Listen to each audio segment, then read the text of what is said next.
les options thérapeutiques sont de plus en plus diversifiées. Jusqu'à 5-6 ans, le traitement était uniquement chirurgical. Remplacement de la valve valvulaire aortique, réparation ou remplacement de la valve mitrale, associé plus ou moins à une réparation de la valve tricuspide. La valve tricuspide, c'est...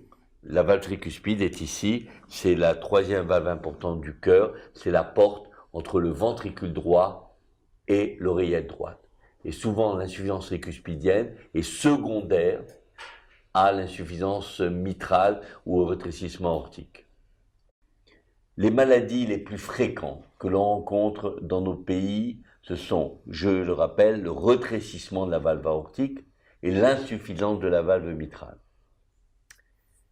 Donc ce sont des pathologies de plus en plus fréquentes chez la personne âgée qui entraînent un essoufflement qui s'aggrave et dont le diagnostic est posé par l'auscultation et confirmé par l'échocardiographie.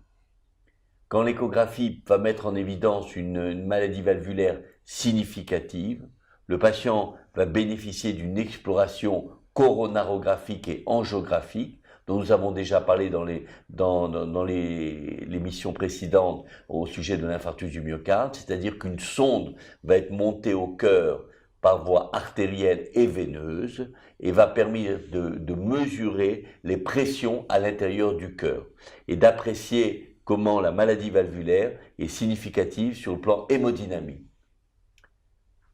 Quand cette phase est effectuée, que le diagnostic est posé à la fois de la maladie valvulaire, de sa répercussion sur la fonction ventriculaire gauche, nous allons nous adresser à un traitement.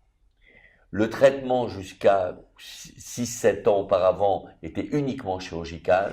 On parle d'un traitement qui est valable autant pour l'insuffisance mitrale que pour le rétrécissement. Exactement. Donc le traitement était jusqu'à quelques années auparavant uniquement chirurgical, remplacement de la valve aortique par voie chirurgicale. C'est une opération qui est excellente, elle donne d'excellents résultats même à des âges avancés.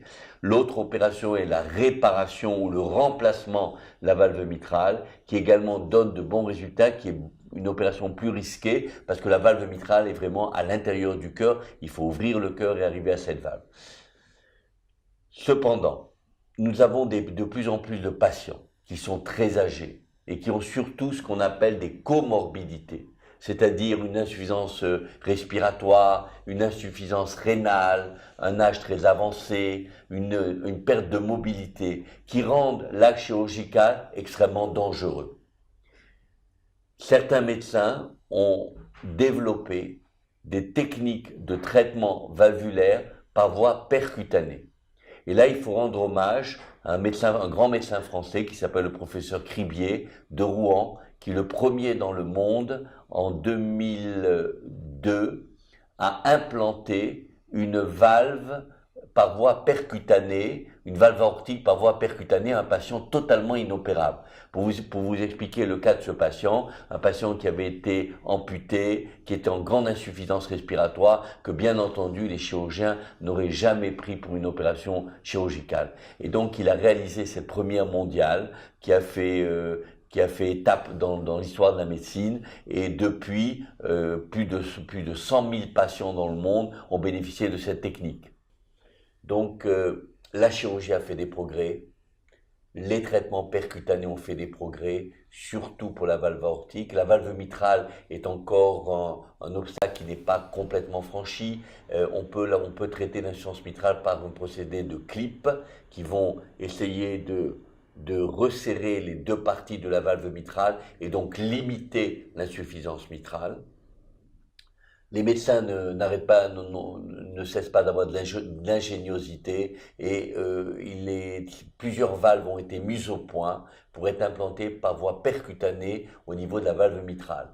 Mais c'est encore assez expérimental, les résultats sont préliminaires, mais il est évident que dans quelques années, ça sera complètement établi. Il en est de même pour la troisième valve dont nous avons parlé, la valve tricuspide, qui est également, qui peut être traitée maintenant, dans certains cas, de façon percutanée.